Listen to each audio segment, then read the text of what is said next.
আসসালামু আলাইকুম ওরহমতুল্লাহি ওবারাকাতুহু। আশা করছি আপনারা সবাই ভালো আছেন। আলহামদুলিল্লাহ, আল্লাহর অশেষ রহমতে আমিও ভালো আছি। প্রতিদিনের ন্যায় আজকেও আপনাদের মাঝে হাজির হলাম পবিত্র কুরআনের নতুন একটা আয়াত নিয়ে। ধারাবাহিক আলোচনা আজকে সূরা আল বাকারার 18 নম্বর আয়াত আপনাদের মাঝে সংক্ষেপে তুলে ধরার চেষ্টা করব। আল্লাহ তাআলা যা বলার চেষ্টা করেছেন আমি যতটুকু বুঝতে পেরেছি আপনাদের মাঝে তুলে ধরব আমার এই ক্ষুদ্র জ্ঞান দিয়ে। আউযু বিল্লাহি মিনাশ শাইতানির রাজীম। বিসমিল্লাহির রহমানির রহিম। সুম্মান বুকমুন উমিয়ুন ফাহুম লা ইয়ারজিউন। তারা বধির, অন্ধ, বোবা, কাজেই তারা ফিরে আসবে না। আল্লাহ তাআলা এই আয়াতে বোঝাতে চেয়েছেন যে আমি তাদেরকে চোখ দিয়েছি, তাদেরকে কথা বলার জন্য মুখের ভাষা দিয়েছি, কান দিয়েছি শোনার জন্য, এবং এই সবগুলা ইন্দ্রিয় আল্লাহ তাআলা দিয়েছেন আমাদেরকে। আমাদের যে আল্লাহ তাআলা আমাদেরকে সৃষ্টি করেছেন ইবাদত করার জন্য, আমরা যেন সেই ইবাদতটা আল্লাহ তাআলার দেওয়া শিক্ষা এবং মহানবী সাল্লাল্লাহু আলাইহি ওয়াসাল্লামের দেওয়া আদেশ মতো আমরা যেন বুঝতে পারি, যেগুলো শুনতে পারি কান দিয়ে, আমরা যেন মুখ দিয়ে সেগুলো স্বীকার করতে পারি, চোখ দিয়ে যেমন সত্য দেখতে পারি, সেজন্য আল্লাহ আমাদেরকে এগুলো দিয়েছেন। এগুলা আসলে অনেক অনেক মূল্যবান একটা জিনিস আল্লাহ তাআলা আমাদেরকে দিয়েছেন। যে আমরা অন্ধ কেন বলছি? আমরা চোখ থাকার সত্ত্বেও আমরা দেখি না, কান থাকার সত্ত্বেও আমরা শুনি না।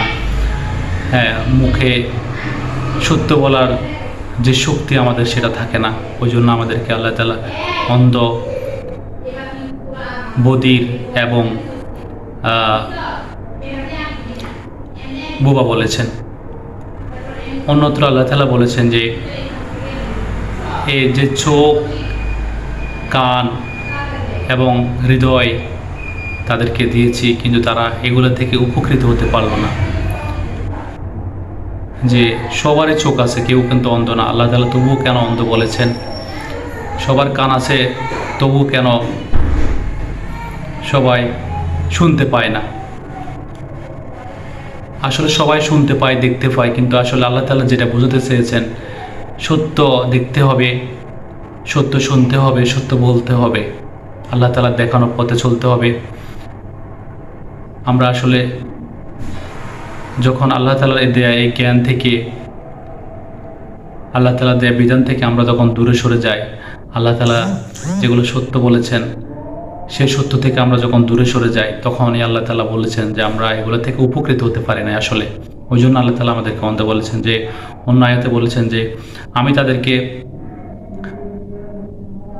চোখ, কান, হৃদয় দিয়েছি, তারা এটা থেকে উপকৃত হতে পারলো না। যখন তারা এগুলো অস্বীকার করতে লাগলো এবং তারা এগুলো থেকে ঠাট্টা বিদ্রুপ করতে লাগলো, ঠাট্টা বিদ্রুপ করতে আল্লাহর আয়াতসমূহকে নিয়ে কোরআনের, এবং তারা এটাতে পরিবেষ্টিত হয়ে গেল।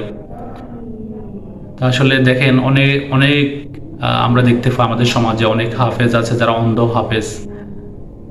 তাদের আল্লাহ তাআলা চোখের আলো দেয় না, অথবা চোখ দেয় নাই, দেখার সেই সুযোগ দেয় না। আসলে তাদের হৃদয় দিয়ে দিয়েছেন আল্লাহ। চোখ না থাকা সত্ত্বেও আল্লাহ তাআলার কোরআন তারা হৃদয়ঙ্গম করেছে। কিন্তু আমরা অনেকে চোখ থাকা সত্ত্বেও আমরা মুখস্থ তো দূরের কথা, আমরা এগুলো বোঝারও চেষ্টা করি না, আমরা সত্যটা শোনারও চেষ্টা করি না। আমরা শুনলেও সেগুলোকে অ্যাভয়েড করি। আমরা অনেক সময় শুনতে পাই মিথ্যা বলা মহাপাপ, হ্যাঁ, তারপরে হচ্ছে আপনার জিনা করা মহাপাপ, সুদ খাওয়া, হারাম, খুন, যতগুলো মানে নিষেধ কর্ম আছে, এগুলো আমরা শুনি কানে, শোনার পরও আমরা এগুলো আমলে নেই না। ওই জন্য আল্লাহ তাআলা আমাদেরকে বধির বলেছেন। আমরা মুনাফিকি করি, এগুলো থেকে আমরা দূরে সরে যাই। আমাদের হৃদয় দিয়ে আমরা এগুলা চিন্তা করি না যে আসলে আল্লাহ তাআলা কি করতে বলেছেন, আমরা কি করছি। হ্যাঁ, আমরা বিগত সমূহতে আমরা আলোচনা করেছি যা গুনাহ করতে করতে মানুষের হৃদয়ে একটা ফলেপ পড়ে যায়, একটা আবরণ সৃষ্টি হয়ে যায়, তখন সেটা থেকে আর ফিরে আসে না মানুষ, খারাপ দিকে চলে যায়, তখন ওই জন্য তাদের হৃদয় থেকে তারা উপকৃত হতে পারে না। তা আসুন আমরা আমাদের যে ইন্দ্রিয়গুলো আল্লাহ তাআলা দিয়েছেন, অশেষ নিয়ামত আল্লাহ তাআলা দিয়েছেন, যা শোনার কথা আমরা যেন তাই শুনি, যা বলার আর জন্য আল্লাহ তাআলা আমাদেরকে নির্দেশ দিয়েছেন তাই যেন বলি, আমরা চোখ দিয়ে যেন ভালো কিছু দেখতে পাই, হ্যাঁ, সৎ জিনিস দেখতে পাই, সৎ পথে চলতে পারি, সৎ পথের দেখা পাই। আমাদের হৃদয় দিয়ে যেন আমরা আল্লাহ তাআলার এই কোরআনকে, আল্লাহ তাআলার এই বিধানকে আমরা যেন বুঝতে পারি। আল্লাহ তাআলা যেন সেই তৌফিক দান করে।